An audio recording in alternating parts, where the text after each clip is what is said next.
మనము దేవుని పిల్లలమైతే, ఆయన యజమానిగా రాజుగా అంగీకరించిన వారమైతే పరిచర్య చేయుటకు సిద్ధ మనస్సు కలిగి ఉండాలి. చెప్పండి గట్టిగా, ఏం చేయుటకు? ఖమ్మం పట్టణంలో ఒక మంచి సహోదరులు ఉన్నారు, సునీల్ గారని.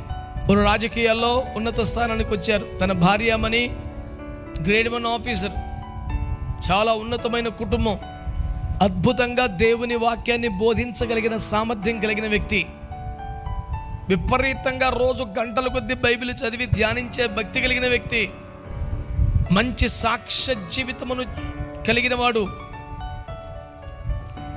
అయితే ప్రభువాను నువ్వు ఎలా వాడుకోవాలనుకున్నావని ప్రార్థన చేస్తే, నీకు ఆతిథ్యము చేయి పరిచరిస్తున్నాను నాన్న, నువ్వు దైవజనుడికి ఆతిథ్యం ఇవ్వాలి అని దేవుడు చెప్పారంట. దైవజనుడికి ఆతిథ్యం ఒక భాగ్యం, ఒక పరిచర్య ఎలాగవుతుంది? వారి సంఘ కాపరికి మాత్రమే చేస్తే అది పెద్ద పరిచర్య అవ్వదు.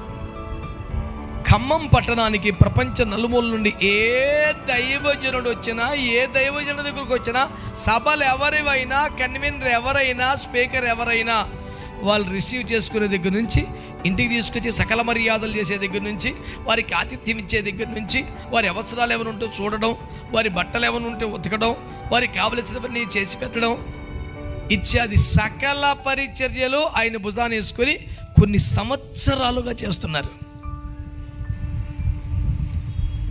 ఓ తమాషా సన్నివేశం చూసాను. వారి ఇంట్లో ఒక పెద్ద డబ్బా ఉంది,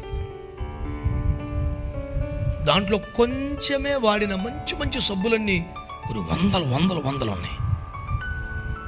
అన్నా ఏంటన్నా సబ్బులు అలా పడేశారు అని నేను అన్నాను.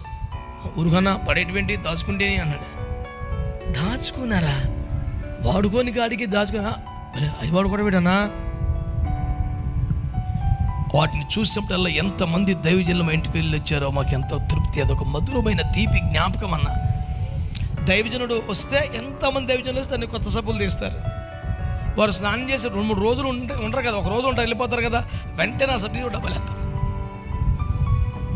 ఎవరూ లేని సమయంలో చూసుకుని ఎంతమంది దైవజనులు మా ఇంటికి వచ్చారు, ఎంత భాగ్యం అని ఆనందపడిపోతుంటారంట. ఒక్క పని మనిషిని బెటర్. ఇప్పుడు పోనీ దైవజనులు అని కాదు, మాతో పరిచారకులు వస్తే వాళ్ళ ప్లేట్ కూడా వాళ్ళు కడుక్కునేవారు. మీ ఇంటి దగ్గర మీరు కడుక్కోండి, ఇక్కడికి వచ్చి కలడానికి వెళ్ళేది, కలబడిపోతాడు వాళ్ళ మీద, తినడం ముగించడం లాగేసుకుంటాడు ప్లేటు. ఆయనే ఆవిడ గారే అన్నీ కడుగుతారు, బట్టలు ఉగుతారు, అన్ని రకాల పరిచర్లు.